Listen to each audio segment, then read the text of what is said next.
வணக்கம். பாரிஸ் ஒலிம்பிக்ஸில் மல்யுத்தத்தில் இந்தியாவிற்கு மேலும் ஒரு பதக்கம்.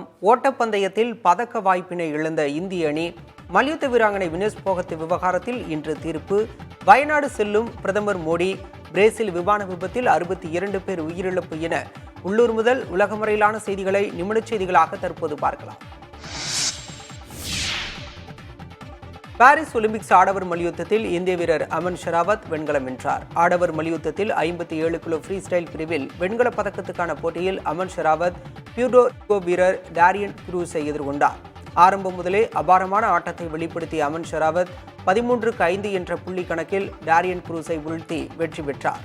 இதன் மூலம் வெண்கலப் பதக்கத்தை கைப்பற்றிய 21 வயதே ஆன அமன் ஷெராவத் நடப்பு ஒலிம்பிக்ஸ் தொடரில் மல்யுத்தத்தில் பதக்கம் வெல்லும் முதல் இந்தியர் என்ற பெருமையையும் பெற்றுள்ளார். அத்துடன் அறிமுக ஒலிம்பிக்ஸிலேயே பதக்கம் வென்ற பெருமையையும் அமன் பெற்றுள்ளார். ஏற்கனவே 5 பதக்கங்களை இந்தியா வென்றிருந்த நிலையில் தற்போது 5 வெண்கலம் 1 வெள்ளி என 6 பதக்கங்களை வென்றுள்ளது. வெற்றி குறித்து பேசிய அமன் ஷெராவத் மிகவும் மகிழ்ச்சியாக இருப்பதாகவும் இந்தியாவிற்காக பதக்கம் வென்றதை தன்னால் நம்ப முடியவில்லை எனவும் கூறினார். மல்யுத்தத்தில் வெண்கலம் வென்ற ஷெராவத்திற்கு குடியரசுத் தலைவர் திரௌபதி முர்மு, குடியரசு துணைத் தலைவர் ஜெகதீப் தங்கர், பிரதமர் மோடி, காங்கிரஸ் எம்பி ராகுல் காந்தி உள்ளிட்டோர் வாழ்த்து தெரிவித்துள்ளனர்.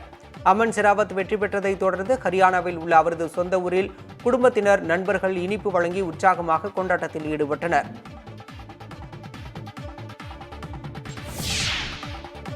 பாரிஸ் ஒலிம்பிக்ஸ் தொடரில் 4x400 மீட்டர் தொடர் ஓட்டத்தில் இறுதிப் போட்டிக்கு முன்னேறாமல் இந்திய அணி வெளியேறியது. நேற்றைய தினம் நடந்த தடகள போட்டியில் 4x400 மீட்டர் தொடர் ஓட்டத்தில் இந்திய அணிகள் கலந்து கொண்டன. மகளிருக்கான ஓட்டத்தில் இந்திய மகளிர் அணி 3 நிமிடம் 32.51 வினாடியில் இலக்கை கடந்தது. 16 அணிகள் கலந்து கொண்ட தகுதிச் சுற்றில் இந்திய மகளிர் அணி 15வது இடம் பிடித்து இறுதிச் சுற்றுக்கு முன்னேறும் வாய்ப்பை இழந்தது. அதே சமயம் ஆண்களுக்கான 4x400 மீட்டர் தொடர் ஓட்டத்தில் இந்திய அணி 3 நிமிடம் 00.58 வினாடிகளில் பந்தய இலக்கை கடந்தது. எனினும் தகுதிச் சுற்றில் இந்தியா 10வது இடம் பிடித்து இறுதிச் சுற்றுக்கு முன்னேறும் வாய்ப்பை இழந்தது. இதன் மூலம் 4x400 மீட்டர் தொடர் ஓட்டத்தில் இறுதிப் போட்டிக்கு முன்னேறுவதற்கான வாய்ப்பை இழந்து இந்திய அணி வெளியேறியது. இந்த நிலையில் 15வது நாளான இன்று பிற்பகல் 12:30 மணிக்கு நடைபெறும் மகளிர் கோல்ஃப் 4வது சுற்று போட்டியில் அதிதி அசோக் மற்றும் தீக்ஷா தாகர் களமிறங்க உள்ளனர். மகளிர் மல்யுத்தத்தில் 57 கிலோ ஃப்ரீ ஸ்டைல் பிரிவில் ஹங்கேரி வீராங்கனை பெர்னார்டோ நாகியை இந்தியாவின் ரித்திகா எதிர்கொள்கிறார். இந்த போட்டி பிற்பகல் 2:51 மணிக்கு நடைபெறவுள்ளது.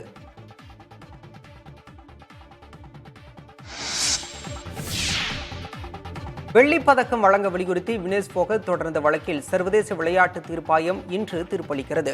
ஒலிம்பிக் மல்யுத்தம் மகளிர் 50 கிலோ எடைப்பிரிவின் இறுதிப் போட்டி வரை முன்னேறிய இந்தியாவின் வினேஷ் போகத் கடைசி நேரத்தில் உடல் எடை சர்ச்சையால் தகுதி நீக்கம் செய்யப்பட்டார். இறுதிப் போட்டி வரை முன்னேறியதால் வெள்ளிப்பதக்கம் வழங்க வேண்டும் என வலியுறுத்தி சர்வதேச விளையாட்டு தீர்ப்பாயத்தில் வினேஷ் போகத் மனு தாக்கல் செய்தார். இது தொடர்பான விசாரணை தொடங்கிய போது அவர் தரப்பில் இந்தியாவின் மூத்த வழக்கறிஞர் ஹரிஷ் சால்வே ஆஜராகி வாதங்களை முன்வைத்தார். முதல் நாளில் வினேஷ் போகத் எடை சரியாக இருந்தது என்றும் மறுநாள் எடை கூடியது விதிகளை மீறியது அல்ல என்றும் அவர் தெரிவித்தார். மேலும் கூடுதலாக இருந்த 100 கிராம் எடையின் காரணமாக வினேஷ் போகத்துக்கு போட்டியில் சாதகமான சூழல் அமைந்துவிடாது என்றும் கோடைகால வெப்பத்தின் காரணமாக கூடுதல் தண்ணீரை குடிக்க வேண்டியது அவசியம் எனவும் வாதிட்டார். எல்லாவற்றுக்கும் மேல் வீராங்கனையின் உடல்நலம் முக்கியம் என குறிப்பிட்ட மூத்த வழக்கறிஞர் ஹரிஷ் சால்வே ஒலிம்பிக் கிராமம், மல்யுத்தம் நடைபெறும் மைதானம் இடையான தூரம் மற்றும் குறைவான நேர இடைவெளியுடன் கூடிய போட்டி அட்டவணை ஆகியவை முக்கிய காரணங்கள் என்றும் வாதங்களை முன்வைத்தார். இதையடுத்து தீர்ப்புக்காக வழக்கு ஒத்திவைக்கப்பட்டுள்ளது. இந்த விவகாரத்தில் விரைவில் நல்ல தீர்ப்பு கிடைக்கும் என இந்திய ஒலிம்பிக் சங்கம் நம்பிக்கை தெரிவித்துள்ளது. பாலின சர்ச்சையில் சிக்கிய அல்ஜீரிய வீராங்கனை இமானே கெலிஃப் தங்கப்பதக்கம் வென்று விமர்சனங்களுக்கு பதிலடி அளித்துள்ளார்.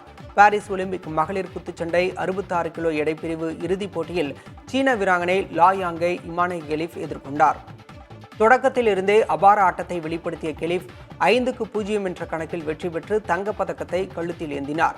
இதன் மூலம் அல்ஜீரியாவுக்காக ஒலிம்பிக் பதக்கம் வென்ற முதல் குத்துச்சண்டை வீராங்கனை என்ற சாதனையை அவர் படைத்துள்ளார். அப்போது அரங்கில் இருந்தவர்கள் அல்ஜீரிய கொடிகளை ஏந்தி கெலிஃபின் பெயரை முழக்கமிட்டனர். சாதனை வெற்றிக்கு பிறகு செய்தியாளர்களிடம் பேசிய கெலிஃப் தாம் ஒரு பெண்ணாகவே பிறந்து பெண்ணாகவே வாழ்ந்து வருபவர் என குறிப்பிட்டார். சிலரால் தனது வெற்றியை ஜீரணித்துக் கொள்ள முடியவில்லை என்றும் கெலிஃப் விமர்சித்தார். காலிறுதிக்கு முந்தைய சுற்றில் இமானே கெலிஃபை எதிர்கொண்ட இத்தாலி வீராங்கனை ஏஞ்சலா அவரது தாக்குதல்களை சமாளிக்க முடியாமல் 46 நொடிகளில் களத்தை விட்டு வெளியேறினார். அதனைத் தொடர்ந்து இமானை கலீஃபின் பாலினம் குறித்த சர்ச்சை எழுந்தது. அவர் ஆணாக பிறந்தவர் என விமர்சனங்கள் முன்வைக்கப்பட்டது. இந்த விமர்சனங்களுக்கு கலீஃப் தங்கப்பதக்கத்தின் மூலம் பதிலடி அளித்துள்ளார்.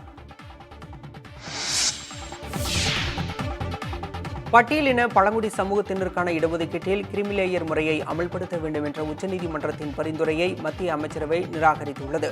பட்டியலின பழங்குடியின மக்களுக்கு மாநில அரசுகளே உள்ஒதுக்கீடு வழங்கலாம் என அண்மையில் உச்சநீதிமன்றத்தின் அரசியல் சாசன அமர்வு தீர்ப்பளித்தது.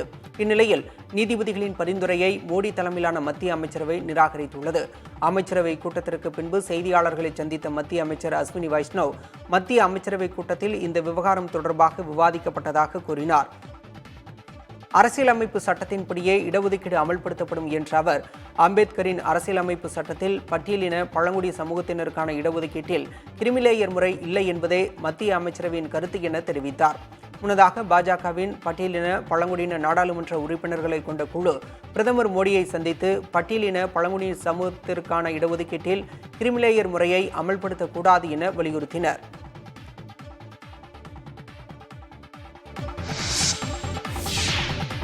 நிலச்சரிவால் பாதிக்கப்பட்ட வயநாட்டிற்கு இன்று செல்லும் பிரதமர் மோடி பாதிப்புகளை ஆய்வு செய்ய உள்ளார். இன்று காலை 11 மணி அளவில் கேரள மாநிலம் கண்ணூர் செல்லும் பிரதமர் மோடி வான்வழியாக நிலச்சரிவால் பாதிக்கப்பட்ட பகுதிகளை பார்வையிடுகிறார். நண்பகல் 12:15 மணி அளவில் நிலச்சரிவால் பாதிக்கப்பட்ட பகுதிகளை நேரில் பார்வையிடும் பிரதமர் அங்கு நடைபெறும் மீட்புப் பணிகள் குறித்து மீட்புப் படையினரிடம் கேட்டறிகிறார். சீரமைப்பு பணிகளை அவர் மேற்பார்வையிட உள்ளார். தொடர்ந்து நிலச்சரிவால் பாதிக்கப்பட்டு முகாம்களில் தங்க வைக்கப்பட்டுள்ள மக்கள் மற்றும் மருத்துவமனையில் சிகிச்சை பெறுபவர்களை பிரதமர் மோடி சந்தித்து ஆறுதல் கூற உள்ளார். பிரதமர் மோடி வயநாட்டிற்கு செல்வது நல்ல முடிவு என மக்களவை எதிர்க்கட்சித் தலைவர் ராகுல் காந்தி தனது எக்ஸ் வலைதள பக்கத்தில் பதிவிட்டுள்ளார். அழிவின் அளவை பிரதமர் மோடி நேரில் பார்த்த பின்பு தேசிய பேரிடராக அறிவிப்பார் என்று நம்புவதாகவும் அவர் குறிப்பிட்டுள்ளார்.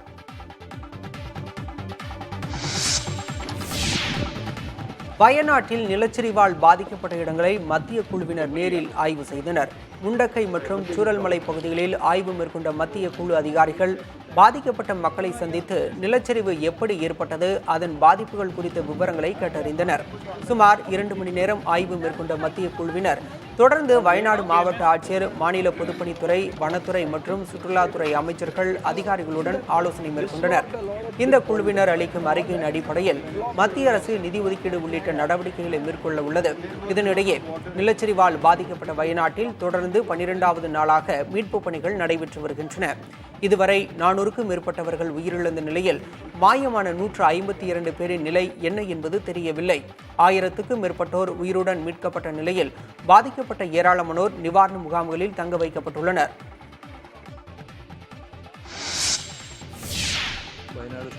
வயநாடு பேரிடரால் பாதிக்கப்பட்டு நிவாரண முகாம்களில் தங்கியுள்ள ஒவ்வொரு குடும்பத்திற்கும் தலா 10,000 ரூபாய் அவசர கால நிதியாக வழங்கப்படும் என கேரள முதலமைச்சர் பினராயி விஜயன் அறிவித்துள்ளார்.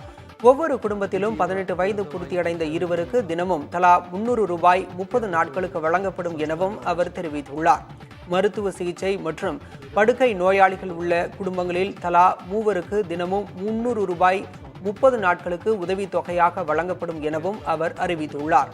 பாதிக்கப்பட்ட குடும்பத்தினர் நிவாரண முகாம்களில் இருந்து அரசின் பொதுப்பணித்துறைக்கு சொந்தமான வீடுகள் அல்லது மற்ற பொதுவான வீடுகளில் குடியமர்த்தப்படுவார்கள். பேரிடரால் பாதிக்கப்பட்ட குடும்பத்தினர் தங்குமிடம் குறித்து மாவட்ட ஆட்சியரிடம் அறிக்கை கோரப்பட்டுள்ளதாகவும் அறிக்கை வந்தவுடன் வீட்டு வாடகை வழங்கப்படும் எனவும் அவர் கூறியுள்ளார். முண்டக்கை மற்றும் சூரல்மலை பகுதிகளில் நிலச்சரிவால் பாதிக்கப்பட்ட அனைவருக்கும் அவசர உதவி கிடைக்க வழிவகுக்கப்பட்டுள்ளதாகவும் கூறினார். வயநாடு நிலச்சரிவு பேரழிவை தொடர்ந்து மேப்பாடியின் 14 நிவாரண முகாம்களில் 641 குடும்பங்கள் தங்க வைக்கப்பட்டுள்ளன. அதில் 735 ஆண்கள், 743 பெண்கள், 464 குழந்தைகள் என 1942 பேர் உள்ளனர்.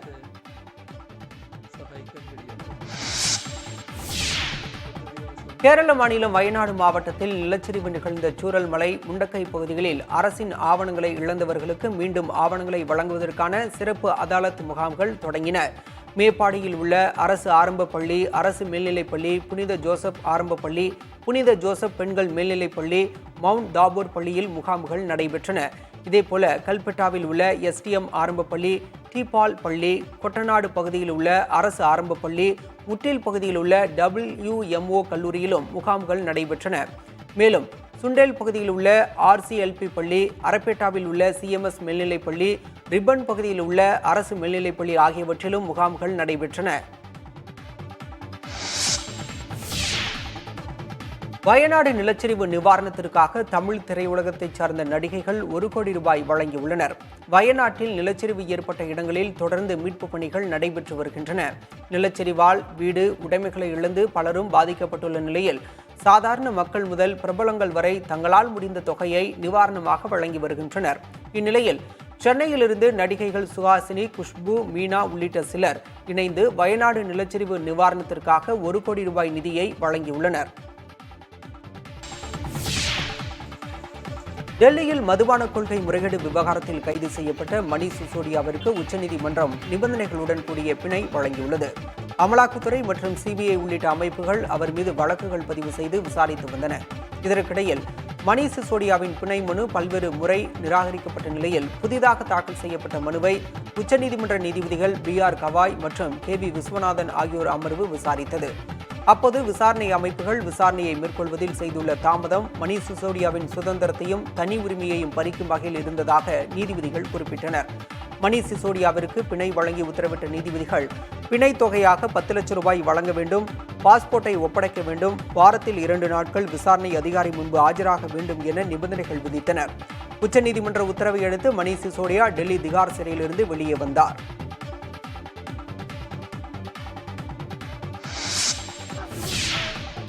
டெல்லி திகார் சிறையிலிருந்து வெளியே வந்த மணீஷ் சிசோடியாவிற்கு ஆம் ஆத்மி கட்சியினர் பட்டாசு வெடித்தும் மலர்களை தூவியும் உற்சாக வரவேற்பு அளித்தனர். இதனைத் தொடர்ந்து தனது இல்லத்திற்கு சென்ற மணீஷ் சிசோடியாவை அவரது குடும்பத்தினர் கண்ணீர் மல்க வரவேற்றனர். பின்னர் ஆம் ஆத்மி கட்சி ஒருங்கிணைப்பாளரும் டெல்லி முதலமைச்சருமான அரவிந்த் கெஜ்ரிவால் இல்லத்திற்கு சென்ற மணீஷ் சிசோடியாவை சுனிதா கெஜ்ரிவால் வரவேற்றார்.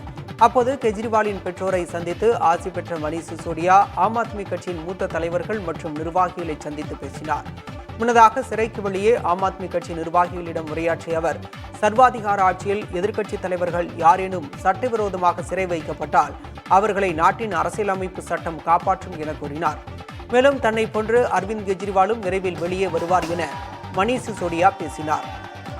டெல்லியில் மதுபான கொள்கை முறைகேடு விவகாரத்தில் அமலாக்கத்துறையால் கைது செய்யப்பட்ட மணீஷ் சிசோடியாவிற்கு உச்சநீதிமன்றம் பிணை வழங்கிய நிலையில் அவர் 17 மாத சிறைவாசத்திற்கு பிறகு வெளியே வந்துள்ளார்.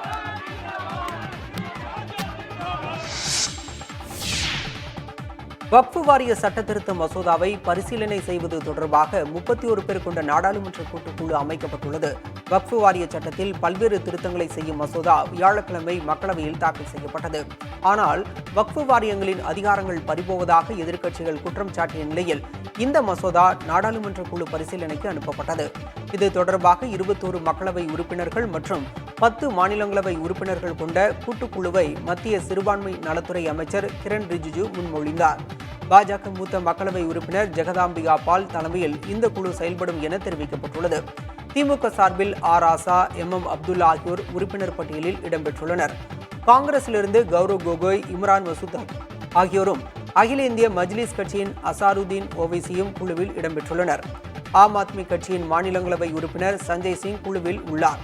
நாடாளுமன்றத்தில் குளிர்கால கூட்டத்தொடரில் வக்ஃபு மசோதா தொடர்பான குழு தனது அறிக்கையை சமர்ப்பிக்கும் என எதிர்பார்க்கப்படுகிறது.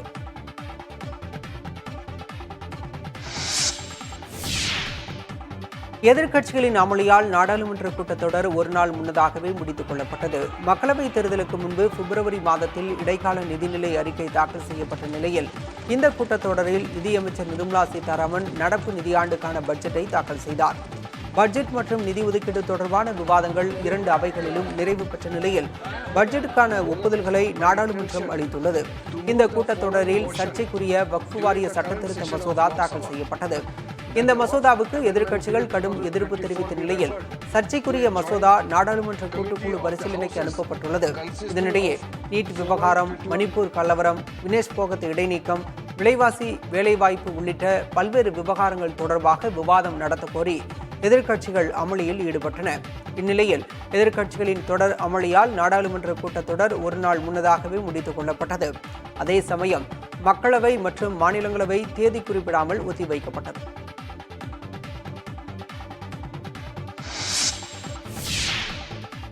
மருத்துவ முதுநிலை படிப்புகளுக்கான நீட் நுழைவுத் தேர்வை ஒத்திவைக்க கோரிய மனுக்களை உச்சநீதிமன்றம் தள்ளுபடி செய்தது. வரும் 11ஆம் தேதி நீட் முதுநிலை தேர்வு நடைபெறும் நிலையில் அதற்கான மையங்களை அமைத்ததில் குளறுபடி உள்ளிட்ட சில பிரச்சினைகளை சுட்டிக்காட்டி மாணவர்கள் தரப்பில் மனு தாக்கல் செய்யப்பட்டது. இது தொடர்பான விசாரணையின் போது எதற்காக தேர்வை தள்ளி வைக்க கோருகிறீர்கள் என்றும் இறுதி நேரத்தில் தேர்வை எப்படி ஒத்திவைக்க முடியும் எனவும் உச்சநீதிமன்ற தலைமை நீதிபதி அமர்வு கேள்வி எழுப்பியது. தற்போது தேர்வை ஒத்திவைக்க கோரி நீதிமன்றத்தை நாடுவது வழக்கமாக நடந்து வருவதாகவும் கருத்து தெரிவித்தது. இதற்கு பதிலளித்த மனுதாரர் தரப்பு வழக்கறிஞர், காலையில் ஒரு மையத்தில் தேர்வு நடத்தப்படுவதாகவும் மாலையில் வேறொரு மையத்தில் தேர்வு நடத்தப்படுகிறது எனவும் கூறி இதனை சரி செய்ய தேர்வை வேறு தேதிக்கு மாற்ற வேண்டும் என வலியுறுத்தினார். ஆனால் குறிப்பிட்ட சில மாணவர்கள் நீதிமன்றத்தை நாடியிருக்கிறார்கள் என்னும் காரணத்திற்காக தேர்வு எழுதும் அத்தனை மாணவர்களின் எதிர்காலத்தையும் சிக்கலில் தள்ள முடியாது என கூறிய தலைமை நீதிபதி அமர்வு மனுவை தள்ளுபடி செய்து உத்தரவிட்டது. மாமதுரை விழாவில் உறுதிமொழி ஏற்றுக்கொண்ட மாணவிகளால் வைகை ஆறு மெழுகுவர்த்தி வெளிச்சத்தில் ஒளிர்ந்தது. மதுரையில் யங் இந்தியன்ஸ் அமைப்பின் சார்பில் மாமதுரை விழாவை நடைபெற்று வருகிறது. விழாவின் 2வது நாளில் பல்வேறு கல்லூரிகளைச் சேர்ந்த ஏராளமான மாணவிகள் வைகை ஆற்றில் கூடி வைகையை காப்போம் என மெழுகுவர்த்தி ஏந்தி உறுதிமொழி ஏற்றுக்கொண்டனர். மதுரை வைகை ஆற்று மைய மண்டபத்தை சுற்றி வடிவத்தில் நின்று மாணவிகள் உறுதிமொழி ஏற்றுக்கொண்டனர்.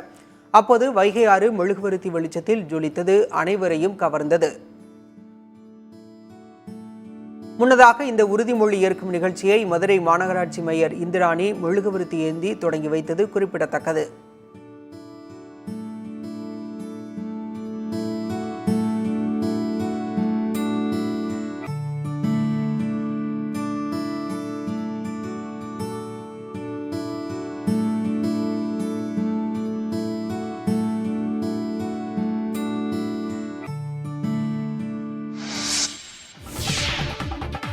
மக்கள் குறைதீர்ப்பு கூட்டத்தில் பங்கேற்றவர்களுக்கு காரைக்கால் ஆட்சியர் சொந்த செலவில் மதிய விருந்து அளித்த சம்பவம் அரங்கேறியுள்ளது.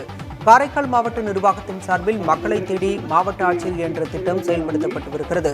இத்திட்டத்தின் கீழ் மக்கள் குறைதீர்ப்பு கூட்டம் மானாம்பேட்டை கிராமத்தில் நடைபெற்றது. இதில் பங்கேற்று பொதுமக்களின் குறைகளை கேட்டறிந்த காரைக்கால் மாவட்ட ஆட்சியர் மணிகண்டன் கூட்டத்தில் பங்கேற்ற பொதுமக்களுக்கு சொந்த செலவில் மதிய உணவு அளித்தார்.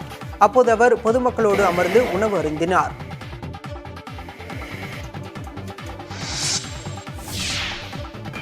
கர்நாடகாவில் மோசடி வழக்கில் தேடப்பட்ட நபரை உயிரை பணயம் வைத்து பிடித்த காவலருக்கு பாராட்டுகள் குவிகின்றன. துமுக்கூரு கொரட்டக்கரைவைச் சேர்ந்த மூதாட்டி உட்பட 7 பேரிடம் ஓய்வூதியம் வாங்கித் தருவதாக கூறி ஏமாற்றி நகை பறிப்பில் ஈடுபட்ட மஞ்சுநாத் என்பவரை காவல்துறையினர் தேடி வந்தனர். கொரட்டக்கரைவில் இருந்து பெங்களூரு வரையிலான கண்காணிப்பு கேமராக்களில் பதிவான காட்சிகளை காவல்துறையினர் ஆய்வு செய்ததில் மஞ்சுநாத் பெங்களூருவில் இருப்பது தெரியவந்தது. இதையடுத்து பெங்களூருவில் மஞ்சுநாத்தை காவல்துறை தேடி வந்த நிலையில் சதாசிவ நகர் போக்குவரத்து காவல் நிலைய பகுதியில் ஸ்கூட்டரில் செல்வது தெரியவந்தது. இதைத் தொடர்ந்து வழியில் மஞ்சுநாத்தை மடக்கி காவலர் தொட்டலிங்கையா பிடிக்க முயன்றார். ஆனால் மஞ்சுநாத் ஸ்கூட்டரை வேகமாக ஓட்டி தப்பிச் செல்ல சென்றார். ஆனால் தொட்டலிங்கையா மஞ்சுநாத்தின் காலை கெட்டியாக பிடித்துக் கொண்டார். சிறிது தொலைவு இழுத்துச் சென்றும் காலை அவர் விடவில்லை. பின்னர் பொதுமக்கள் உதவியுடன் மஞ்சுநாத்தை காவல்துறையினர் பிடித்தனர்.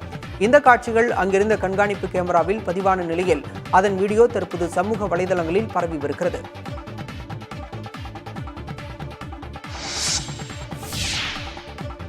படப்பிடிப்பின் போது நடிகர் சூர்யாவுக்கு காயம் ஏற்பட்டு மருத்துவமனையில் அனுமதிக்கப்பட்டுள்ளார். சூர்யா தற்போது கார்த்திக் சுப்பராஜ் இயக்கத்தில் நடித்து வருகிறார். கடந்த மாதம் உதகையில் படப்பிடிப்பு தொடங்கப்பட்டு விறுவிறுப்பாக நடைபெற்று வந்தது.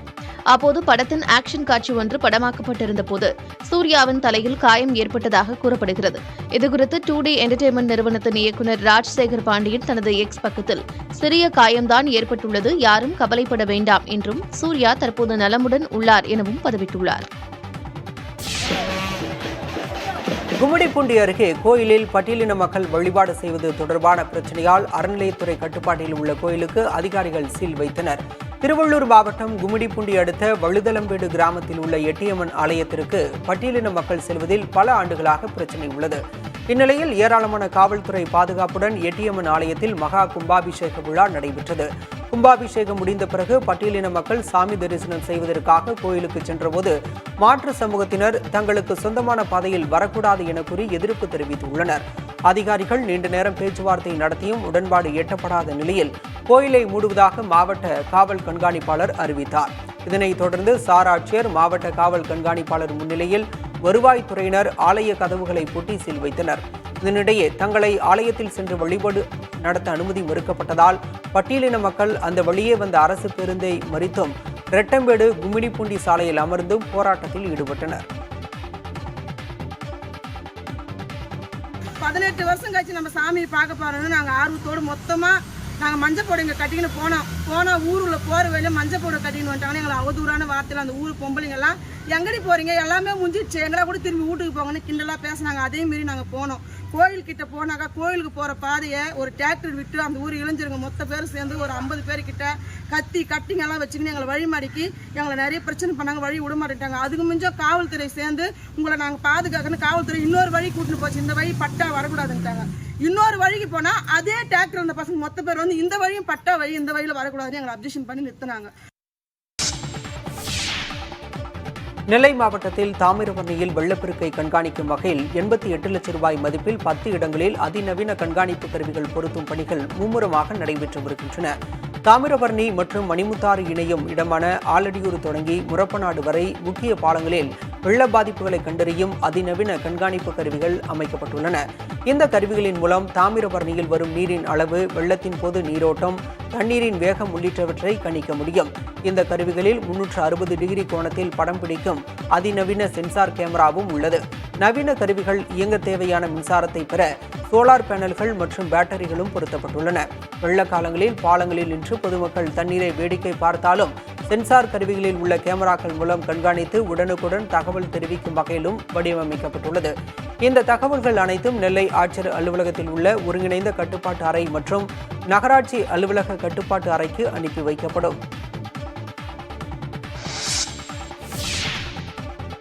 தூத்துக்குடி மாவட்டம் திருச்செந்தூர் கடற்கரையில் பெண் பக்தர் தவறவிட்ட வைரம் பதித்த தங்க கை செயினை கடல் பாதுகாப்பு குழுவினர் உதவியுடன் தேடி கண்டுபிடித்து உரியவரிடம் காவல்துறையினர் ஒப்படைத்தனர்.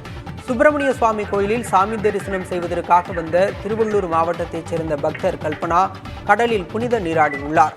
அப்போது அவர் அணிந்திருந்த 1.5 லட்சம் ரூபாய் மதிப்புள்ள வைரம் பதித்த தங்க கை செயின் தொலைந்து போனது. இதுகுறித்த புகாரின் பேரில் சிப்பி அரிக்கும் தொழிலாளர்கள் மற்றும் கடற்கரை பாதுகாப்பு குழுவினரை காவல்துறையினர் வரவழைத்து நகையை தேடும் பணியில் ஈடுபட்டனர். அப்போது சுதாகர் என்பவர் காணாமல் போன கை செயினை கண்டுபிடித்தார். இதையடுத்து காவல்துறையினர் கல்பனாவிடம் கை செயின் தொடர்பாக உரிய விசாரணை நடத்தி அதனை ஒப்படைத்தனர்.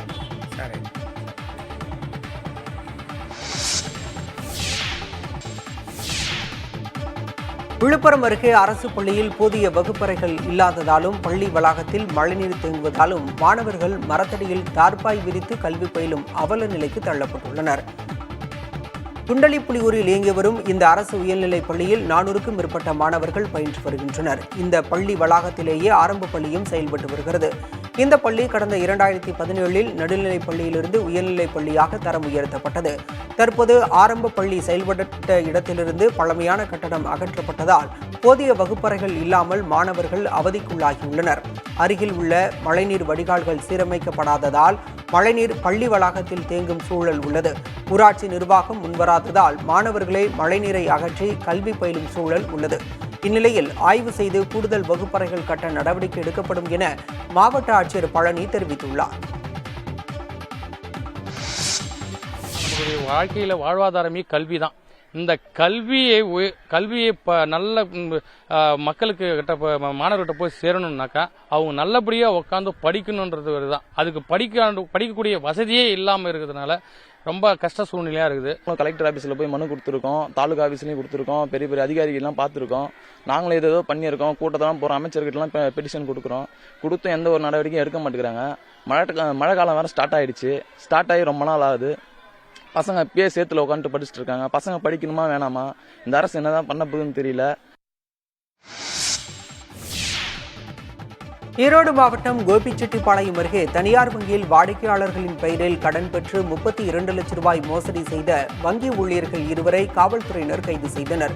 கவுந்தப்பாடியில் செயல்பட்டு வரும் தனியார் வங்கி கிளையில் மேலாளராக கார்த்திகேயன், காசாளராக கோகுலப்பிரியா, கலெக்ஷன் அலுவலர்களாக தீபிகா, பிரபாகரன், சக்திவேல் ஆகியோர் வேலை செய்து வந்துள்ளனர். இந்நிலையில் குறைந்த வட்டிக்கு கடன் பெற்று தருவதாக கூறி 65க்கும் மேற்பட்ட வாடிக்கையாளர்களிடமிருந்து ஆவணங்களை பெற்றுள்ளனர். இந்த ஆவணங்களை பயன்படுத்தி வாடிக்கையாளர்களின் பெயரில் ஊழியர்களை கடன் பெற்று சுமார் 32 லட்சம் ரூபாயை மோசடி செய்துள்ளனர். இதுகுறித்து வாடிக்கையாளர்கள் வங்கி நிர்வாகத்திடம் புகார் செய்ததை அடுத்து ஏரியா மேலாளர் வெங்கடேசன் வங்கி கிளையில் ஆய்வு செய்ததில் மோசடி உறுதியானது. இதுகுறித்த புகாரின் பேரில் கவுந்தப்பாடி காவல்துறையினர் வழக்கு பதிவு செய்து வங்கி மேலாளர் கார்த்திகேயன், கலெக்ஷன் அலுவலர் சக்திவேல் ஆகியோரை கைது செய்து மேலும் 3 ஊழியர்களை தேடி வருகின்றனர். தமிழக எல்லையான பிலிகுண்டுலுவுக்கு நீர்வரத்து 19,000 கனஅடியாக அதிகரித்துள்ளது. காவிரி நீர்பிடிப்பு பகுதிகளில் விட்டு மழை பெய்து வருகிறது. இதனால் கர்நாடகாவில் உள்ள அணைகளுக்கு நீர்வரத்து ஏற்ற இறக்கமாக இருந்து வருகிறது. அணைகளில் இருந்து திறக்கப்படும் நீரின் அளவு அதிகரிக்கப்பட்டுள்ளதால் பிலிகுண்டுலுவுக்கு நீர்வரத்து 8,000 கனஅடியிலிருந்து 19,000 கனஅடியாக உயர்ந்துள்ளது. இதனால் ஒகேனக்கல் அருவிகளில் தண்ணீர் ஆர்ப்பரித்து கொட்டுவதால் குளிப்பதற்கான தடை தொடர்ந்து நீட்டிக்கப்பட்டுள்ளது. அதே சமயம் சின்னாறு, கோத்திகள், மெயினருவி, மணல்மேடு வரை பரிசல் இயக்க அனுமதி அளிக்கப்பட்டுள்ளது.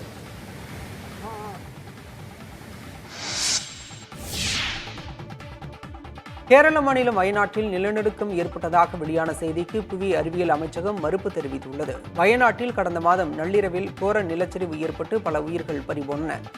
பாதிக்கப்பட்ட இடங்களில் மீட்பு மற்றும் தேடுதல் பணிகள் நடைபெற்று வரும் நிலையில் நேற்று காலை 10 மணி அளவில் வயநாடு பகுதிகளில் நில அதிர்வு உணரப்பட்டதாக தகவல்கள் வெளியாகின.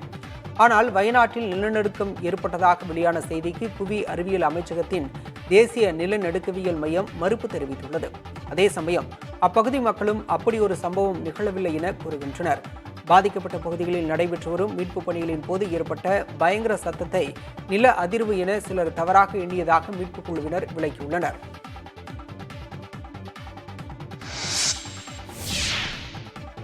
வயநாட்டில் நிலச்சரிவால் பாதிக்கப்பட்ட இடங்களை மத்திய குழுவினர் நேரில் ஆய்வு செய்தனர். முண்டக்கை மற்றும் சுரல்மலை பகுதிகளில் ஆய்வு மேற்கொண்ட மத்திய குழு அதிகாரிகள் பாதிக்கப்பட்ட மக்களை சந்தித்து நிலச்சரிவு எப்படி ஏற்பட்டது, அதன் பாதிப்புகள் குறித்த விவரங்களை கேட்டறிந்தனர். சுமார் 2 மணி நேரம் ஆய்வு மேற்கொண்ட மத்திய குழுவினர் தொடர்ந்து வயநாடு மாவட்ட ஆட்சியர், மாநில பொதுப்பணித்துறை, வனத்துறை மற்றும் சுற்றுலாத்துறை அமைச்சர்கள் அதிகாரிகளுடன் ஆலோசனை நடத்தினர். இந்த குழுவினர் அளிக்கும் அறிக்கையின் அடிப்படையில் மத்திய அரசு நிதி ஒதுக்கீடு உள்ளிட்ட நடவடிக்கைகளை மேற்கொள்ள உள்ளது. இதனிடையே நிலச்சரிவால் பாதிக்கப்பட்ட வயநாட்டில் தொடர்ந்து 12வது நாளாக மீட்புப் பணிகள் நடைபெற்று வருகின்றன. இதுவரை 400க்கும் மேற்பட்டவர்கள் உயிரிழந்த நிலையில் மாயமான 152 பேரின் நிலை என்ன என்பது தெரியவில்லை. 1000க்கும் மேற்பட்டோர் உயிருடன் மீட்கப்பட்ட நிலையில் பாதிக்கப்பட்ட ஏராளமானோர் நிவாரண முகாம்களில் தங்க வைக்கப்பட்டுள்ளனர்.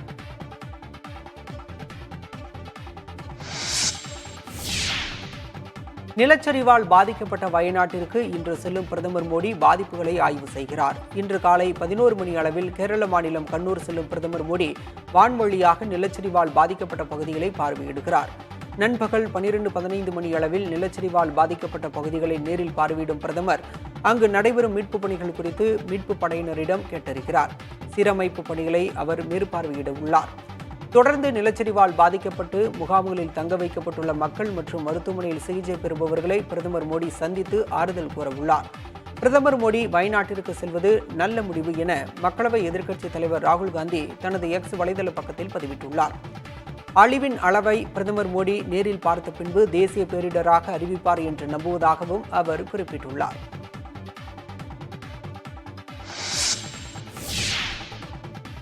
பட்டியலின பழங்குடி சமூகத்தினருக்கான இடஒதுக்கீட்டில் கிரீமிலேயர் முறையை அமல்படுத்த வேண்டும் என்ற உச்சநீதிமன்றத்தின் பரிந்துரையை மத்திய அமைச்சரவை நிராகரித்துள்ளது. பட்டியலின பழங்குடியின மக்களுக்கு மாநில அரசுகளே உள் ஒதுக்கீடு வழங்கலாம் என அண்மையில் உச்சநீதிமன்றத்தின் அரசியல் சாசன அமர்வு தீர்ப்பளித்தது. இந்நிலையில் நீதிபதிகளின் பரிந்துரையை மோடி தலைமையிலான மத்திய அமைச்சரவை நிராகரித்துள்ளது. அமைச்சரவை கூட்டத்திற்கு பிறகு செய்தியாளர்களை சந்தித்த மத்திய அமைச்சர் அஸ்வினி வைஷ்ணவ் மத்திய அமைச்சரவை கூட்டத்தில் இந்த விவகாரம் தொடர்பாக விவாதிக்கப்பட்டதாக கூறினார். அரசியலமைப்பு சட்டத்தின்படியே இடஒதுக்கீடு அமல்படுத்தப்படும் என்ற அவர், அம்பேத்கரின் அரசியலமைப்பு சட்டத்தில் பட்டியலின பழங்குடி சமூகத்தினருக்கான இடஒதுக்கீட்டில் கிரீமிலேயர் முறை இல்லை என்பதே மத்திய அமைச்சரவையின் கருத்து என தெரிவித்தார். முன்னதாக பாஜகவின் பட்டியலின பழங்குடியின நாடாளுமன்ற உறுப்பினர்களை கொண்ட குழு பிரதமர் மோடியை சந்தித்து பட்டியலின பழங்குடி சமூகத்தினருக்கான இடஒதுக்கீட்டில் கிரீமிலேயர் முறையை அமல்படுத்தக்கூடாது என வலியுறுத்தினர். பாரிஸ் ஒலிம்பிக்ஸ் ஆடவர் மல்யுத்தத்தில் இந்திய வீரர் அமன் ஷெராவத் வெண்கலம் வென்று அசத்தியுள்ளார். ஆடவர் மல்யுத்தத்தில் 57 கிலோ ஃப்ரீ ஸ்டைல் பிரிவில் வெண்கல பதக்கத்துக்கான போட்டியில் அமன் ஷெராவத் பியூடோ ரிகோ வீரர் டேரியன் குரூஸை எதிர்கொண்டார். ஆரம்பம் முதலே அபாரமான ஆட்டத்தை வெளிப்படுத்திய அமன் ஷெராவத் 13-5 என்ற புள்ளி கணக்கில் டாரியன் குரூஸை வீழ்த்தி வெற்றி பெற்றார். இதன் மூலம் வெண்கலப் பதக்கத்தை கைப்பற்றிய 21 வயதே ஆன அமன் ஷெராவத் நடப்பு ஒலிம்பிக்ஸ் தொடரில் மல்யுத்தத்தில் பதக்கம் வெல்லும் முதல் இந்தியர் என்ற பெருமையையும் பெற்றுள்ளார். அத்துடன் அறிமுக ஒலிம்பிக்கிலேயே பதக்கம் வென்ற பெருமையையும் அமன் பெற்றுள்ளார். ஏற்கனவே 5 பதக்கங்களை இந்தியா வென்றிருந்த நிலையில் தற்போது 5 வெண்கலம் 1 வெள்ளி என 6 பதக்கங்களை வென்றுள்ளது. வெற்றி குறித்து பேசிய அமன் ஷெராவத் மிகவும் மகிழ்ச்சியாக இருப்பதாகவும் இந்தியாவுக்காக பதக்கம் வென்றதை தன்னால் நம்ப முடியவில்லை எனவும் கூறினார். மல்யுத்தத்தில் வெண்கலம் வென்ற ஷெராவத்திற்கு குடியரசுத் தலைவர் திரௌபதி முர்மு, குடியரசு துணைத் தலைவர் ஜெகதீப் தங்கர், பிரதமர் மோடி, காங்கிரஸ் எம்பி ராகுல் காந்தி உள்ளிட்டோர் வாழ்த்து தெரிவித்துள்ளனர். அமன் ஷெராவத் வெற்றி பெற்றதை தொடர்ந்து ஹரியானாவில் உள்ள அவரது சொந்த ஊரில் குடும்பத்தினர், நண்பர்கள் இனிப்பு வழங்கி உற்சாகமாக கொண்டாட்டத்தில் ஈடுபட்டனர்.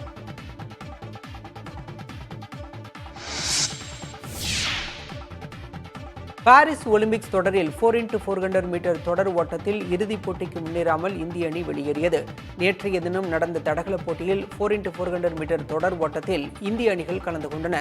மகளிருக்கான ஓட்டத்தில் இந்திய மகளிர் அணி 3 நிமிடம் 32.51 வினாடியில் இலக்கை கடந்தது. 16 அணிகள் கலந்து கொண்ட தகுதிச் சுற்றில் இந்திய மகளிர் அணி 15வது இடம் பிடித்து இறுதிச் சுற்றுக்கு முன்னேறும் வாய்ப்பை இழந்தது. அதே சமயம் ஆண்களுக்கான தொடர் ஓட்டத்தில் இந்திய அணி 3 நிமிடம் 00.58 வினாடிகளில் பந்தய இலக்கை கடந்தது. எனினும் தகுதிச் சுற்றில் இந்தியா 10வது இடம் பிடித்து இறுதிச் சுற்றுக்கு முன்னேறும் வாய்ப்பை இழந்தது. இதன் மூலம் 4x400 மீட்டர் தொடர் ஓட்டத்தில் இறுதிப் போட்டிக்கு முன்னேறுவதற்கான வாய்ப்பை இழந்து இந்திய அணி வெளியேறியது. இந்நிலையில் 15வது நாளான இன்று பிற்பகல் 12:30 மணிக்கு நடைபெறும் மகளிர் கோல்ஃப் 4வது சுற்றுப் போட்டியில் அதிதி அசோக் மற்றும் தீக்ஷா தாகர் களமிறங்க உள்ளனர். மகளிர் மல்யுத்தத்தில் 57 கிலோ ஃப்ரீ ஸ்டைல் பிரிவில் ஹங்கேரி வீராங்கனை பெர்னாடெட் நாகியை இந்தியாவின் ரீத்திகா எதிர்கொள்கிறார். இந்த போட்டி பிற்பகல் 2:51 மணிக்கு நடைபெறவுள்ளது. பாலின சர்ச்சையில் சிக்கிய அல்ஜீரிய குத்துச்சண்டை வீராங்கனை இமானே கெலிஃப் தங்கப்பதக்கம் வென்று சாதனை படைத்துள்ளார்.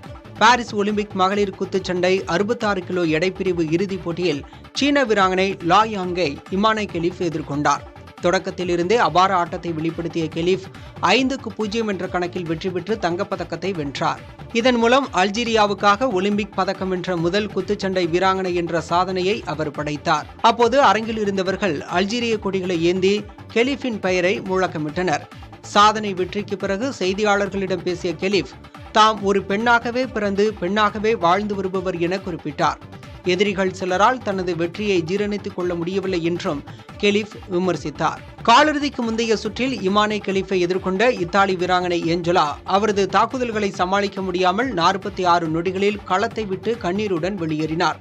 அதனைத் தொடர்ந்து இமானே கெலிஃபின் பாலினம் குறித்த சர்ச்சை எழுந்தது. அவர் ஆணாக பிறந்தவர் என விமர்சனங்கள் முன்வைக்கப்பட்டன. இந்த விமர்சனங்களுக்கு தற்போது தங்கப்பதக்கம் வென்றதன் மூலம் கெலிஃப் பதிலடி கொடுத்துள்ளார். ஆசிய விளையாட்டுப் போட்டியில் பாலின சர்ச்சையால் பதக்கத்தை இழந்த தமிழக வீராங்கனை சாந்தி இமானே கெலிஃபுக்கு வாழ்த்து தெரிவித்துள்ளார். புதிய தலைமுறைக்கு தொலைபேசி வாயிலாக பேட்டியளித்த அவர் பாலின சோதனையை தடை செய்ய வேண்டும் எனவும் வலியுறுத்தினார்.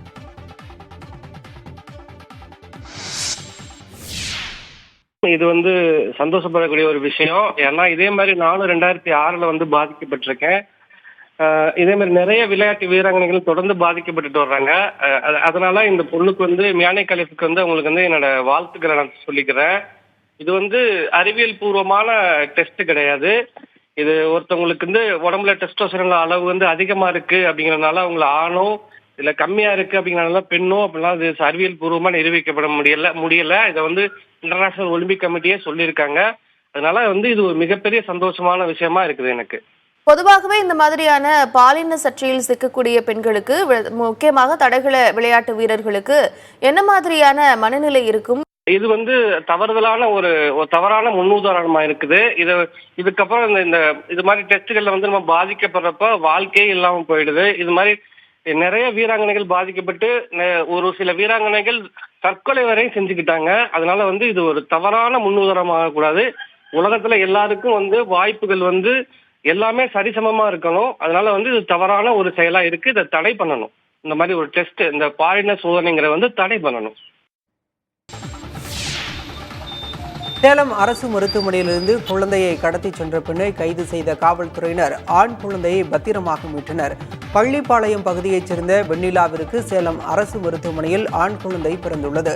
பிறந்து 5 நாட்களே ஆன அந்த குழந்தையை பெண் ஒருவர் கடத்திச் சென்றுள்ளார். இது தொடர்பான காட்சிகள் அங்கிருந்த கண்காணிப்பு கேமராக்களில் பதிவாகியிருந்தன. இதன் அடிப்படையில் சேலம் மாநகர காவல் உதவி ஆணையாளர் ஹரி சங்கரி தலைமையிலான காவல்துறையினர் தீவிர விசாரணை நடத்தினர். பல மணி நேர தேடுதலுக்கு பின்னர் குழந்தையை கடத்திய வினோதினி என்பவரை கைது செய்துள்ளனர். மேலும் அவரிடம் இருந்த குழந்தையை பத்திரமாக மீட்டு பெற்றோரிடம் ஒப்படைத்தனர்.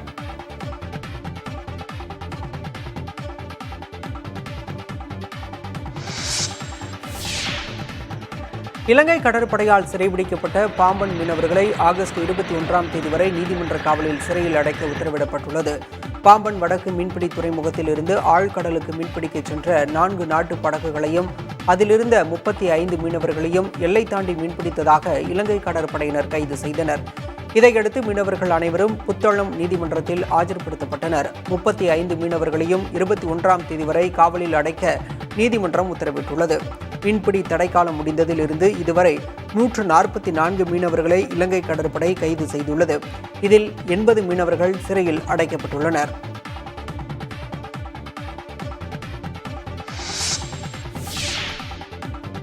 குற்றாலத்தில் வரும் 16ஆம் தேதி முதல் 4 நாட்களுக்கு சாரல் திருவிழா நடத்தப்பட உள்ளதாக தென்காசி மாவட்ட ஆட்சியர் தெரிவித்துள்ளார்.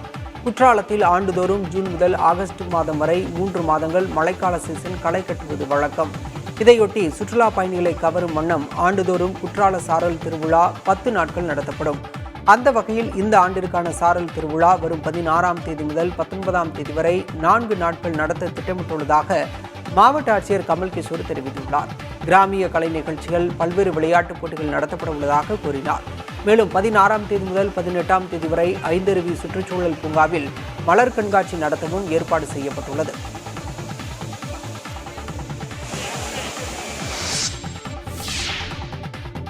புதுச்சேரியில் உள்ளாட்சி தேர்தலை நடத்த வேண்டும் உள்ளிட்ட கோரிக்கைகளை வலியுறுத்தி துணைநிலை ஆளுநர் கைலாசநாதனை அதிமுக நிர்வாகிகள் சந்தித்து மனு அளித்தனர். புதுச்சேரி அதிமுக செயலாளர் அன்பழகன் அக்கட்சி நிர்வாகிகளுடன் சென்று துணைநிலை ஆளுநர் கைலாசநாதனை ஆளுநர் மாளிகையில் சந்தித்தார். அப்போது மத்திய நிதிக்குழுவில் லடாக் மற்றும் ஜம்மு காஷ்மீர் யூனியன் பிரதேசங்களைப் போல புதுச்சேரிக்கும் நிதி ஒதுக்கீடு அளிக்க நடவடிக்கை எடுக்க வேண்டும் என கேட்டுக்கொண்டார். அதேபோன்று ஜிப்மர் உள்ளிட்ட மத்திய அரசின் நிறுவனங்களில் அனைத்து வேலை வாய்ப்புகளிலும் புதுச்சேரி மாணவர்களுக்கு 25% உள் ஒதுக்கீடு வழங்க நடவடிக்கை எடுக்க வேண்டும். கடந்த 10 ஆண்டுகளுக்கு மேலாக மாநிலத்தில் நடைபெறாமல் உள்ள உள்ளாட்சி தேர்தலை நடத்த வேண்டும் உள்ளிட்ட கோரிக்கைகள் அடங்கிய மனுவை ஆளுநரிடம் அளித்தனர். தென்காசி மாவட்டம் செங்கோட்டை அரசு மகளிர் மேல்நிலைப் பள்ளியில் வகுப்பறையில் வாசனை திரவிய கண்ணாடி குடுவை உடைந்து வீரியம் நிறைந்த வாயு வெளியேறப்பட்டதால் 14 மாணவிகள் மயக்கமடைந்தனர். செங்கோட்டை அரசு மருத்துவமனையில் அனுமதிக்கப்பட்ட சில மாணவிகள் இயல்பு நிலைக்கு திரும்பினர். 7 மாணவிகள் தொடர் சிகிச்சைக்காக தென்காசி அரசு மருத்துவமனைக்கு அனுப்பி வைக்கப்பட்டனர். வகுப்பறைக்குள் வாசனை திரவிய குடுவை வந்தது எப்படி என்பது குறித்து விசாரணை நடைபெற்று வருகிறது.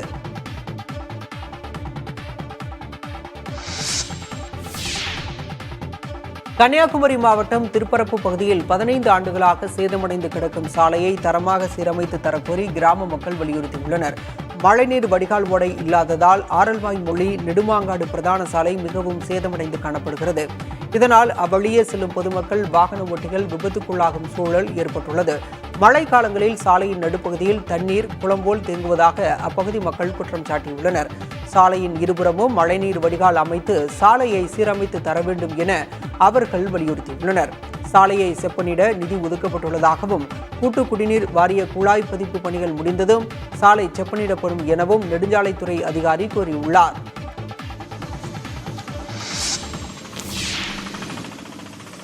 அடிக்கடி ரோடு வந்து ரொம்ப இது டேமேஜ் ஆகிட்டே இருக்குது. அப்போ என்ன அந்த தண்ணிக்கான இந்த பொதுமக்கள் இந்த ஸ்கூல் 2 ஸ்கூல் இருக்குது, வாங்க அதிகப்பட்ட லேடிஸுங்க எல்லாம் அதிக அளவு வர்றாங்க.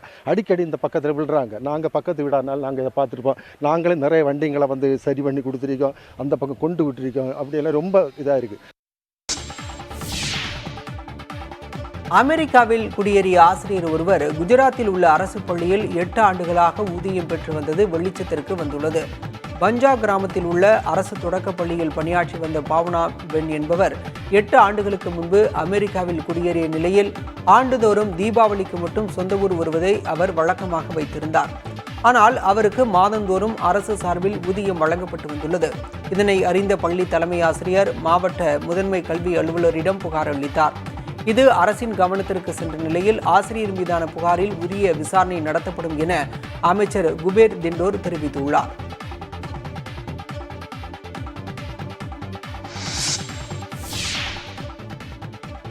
படப்பிடிப்பின் போது நடிகர் சூர்யாவுக்கு காயம் ஏற்பட்டு மருத்துவமனையில் அனுமதிக்கப்பட்டுள்ளார். சூர்யா தற்போது கார்த்திக் சுப்பராஜ் இயக்கத்தில் நடித்து வருகிறார். கடந்த மாதம் உதகையில் படப்பிடிப்பு தொடங்கப்பட்டு விறுவிறுப்பாக நடைபெற்று வந்தது. அப்போது படத்தின் ஆக்ஷன் காட்சி ஒன்று படமாக்கப்பட்டிருந்த போது சூர்யாவின் தலையில் காயம் ஏற்பட்டதாக கூறப்படுகிறது. இதுகுறித்து 2D என்டர்டெயின்மெண்ட் நிறுவனத்தின் இயக்குநர் ராஜ்சேகர் பாண்டியன் தனது எக்ஸ் பக்கத்தில் சிறிய காயம்தான் ஏற்பட்டுள்ளது, யாரும் கவலைப்பட வேண்டாம் என்றும் சூர்யா தற்போது நலமுடன் உள்ளார் எனவும் பதிவிட்டுள்ளார்.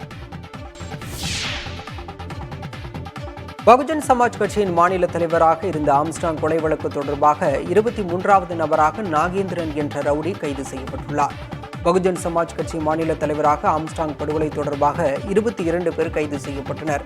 திருவேங்கடம் என்பவர் என்கவுண்டரில் கொல்லப்பட்டுள்ளார். இறுதியாக கைதான அஸ்வத்தாமன் வேலூர் மத்திய சிறையில் ஆயுள் தண்டனை அனுபவித்து வரும் ரவுடி நாகேந்திரன் என்பவரின் மகன். அஸ்வத்தாமன் அளித்த வாக்குமூலத்தின் அடிப்படையில் நாகேந்திரனுக்கும் ஆம்ஸ்ட்ராங் கொலை வழக்கில் தொடர்பு இருப்பது தெரியவந்தது. நாகேந்திரன் மீது வழக்கு பதிவு செய்த செம்பியம் காவல்துறையினர் மத்திய சிறைக்கு சென்றபோது கைது ஆணையில் நாகேந்திரன் கையெழுத்திட மறுத்ததாக தெரிகிறது. அந்த வகையில் ஆம்ஸ்ட்ராங் கொலை வழக்கில் 23வது நபராக ரவுடி நாகேந்திரன் கைது செய்யப்பட்டுள்ளார்.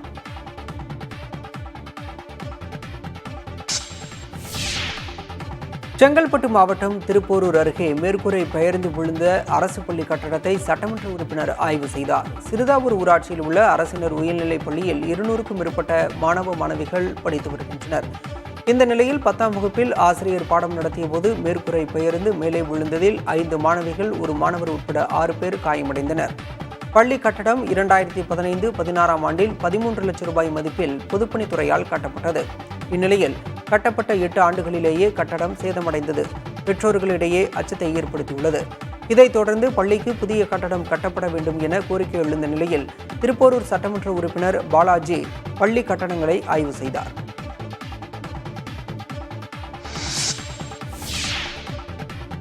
தஞ்சை அருகே வீடு கட்ட ரசீது கேட்டு சென்றவரிடம் 1250 ரூபாய் லஞ்சம் பெற்ற ஊராட்சி செயலர் கைது செய்யப்பட்டார்.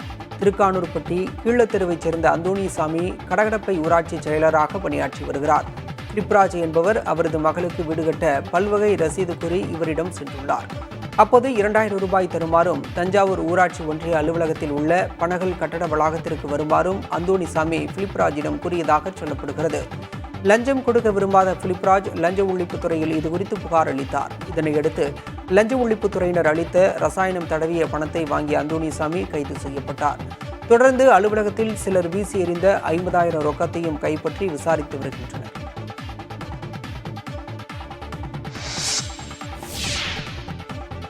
தூத்துக்குடி மாவட்டம் கோவில்பட்டி அருகே சாலை அமைக்கும் விவகாரம் தொடர்பாக 9 மணி நேரத்தில் 3 முறை பொதுமக்கள் மறியலில் ஈடுபட்டது பரபரப்பை ஏற்படுத்தியது.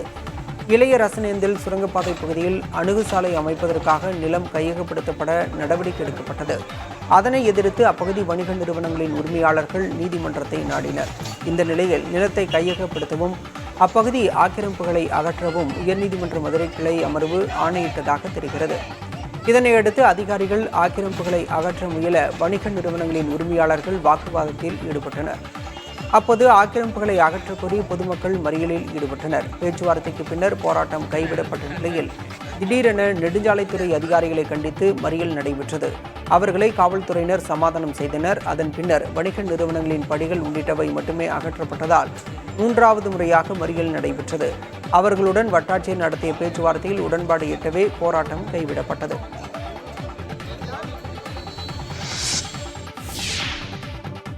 ஈரோடு மாவட்டம் அந்தியூர் அருகே பேருந்துகள் செல்லும் வகையில் வனச்சாலையை உடனடியாக சீரமைத்து தர மலை கிராம பள்ளி மாணவ மாணவிகள் கோரிக்கை விடுத்துள்ளனர். தாமரைக்கரை முதல் தேவரமலை வரையிலான பாதையில் புதிய சாலைகள் மற்றும் சிறு பாலங்கள் அமைக்கும் பணிகள் நடைபெற்று வருகின்றன. அவ்வப்போது பெய்யும் மழையால் மண் சாலை சேரும் சகதியுமாக மாறி பேருந்துகளை இயக்க முடியாத நிலை ஏற்படுவதால் அந்தியூரிலிருந்து தாமரைக்கரை வரை செல்லும் அரசு பேருந்து ஈரட்டி வரை மட்டுமே இயக்கப்பட்டு வருகிறது. இதனால் யானை, சிறுத்தை உள்ளிட்ட விலங்குகள் நடமாட்டமுள்ள அடர்ந்த காடுகள் வழியாக நடந்தும் சரக்கு வாகனத்திலும் மாணவ மாணவிகள் பள்ளிக்கு சென்று திரும்பி வருகின்றனர். எனவே பேருந்து செல்லும் அளவிற்கு வனச்சாலையை மாவட்ட நிர்வாகம் உடனடியாக சீரமைத்து தர வேண்டும் என பள்ளி மாணவ மாணவிகள் கோரிக்கை விடுத்துள்ளனர்.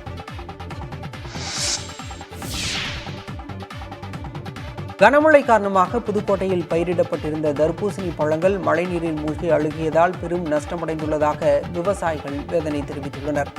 ஆதனக்கோட்டை மற்றும் அதன் சுற்றுவட்டார பகுதிகளில் சுமார் 50 ஏக்கருக்கு மேல் தர்பூசணி சாகுபடி செய்யப்பட்டுள்ளது.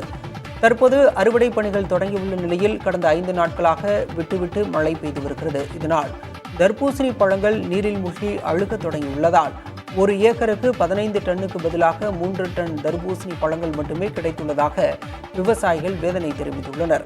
மேலும் தர்பூசணி பழங்களின் விலையும் குறைந்துள்ளதால் சாகுபடிக்காக செய்த தொகை கூட கிடைக்கவில்லை என வேதனையுடன் கூறுகின்றனர்.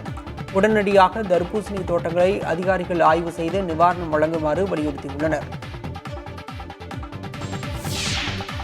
பிக் பாஸ் புகழ் அமீர் கதாநாயகனாக நடிக்கும் பெயரிடப்படாத படத்தின் பூஜை மற்றும் படப்பிடிப்பு தொடங்கியது.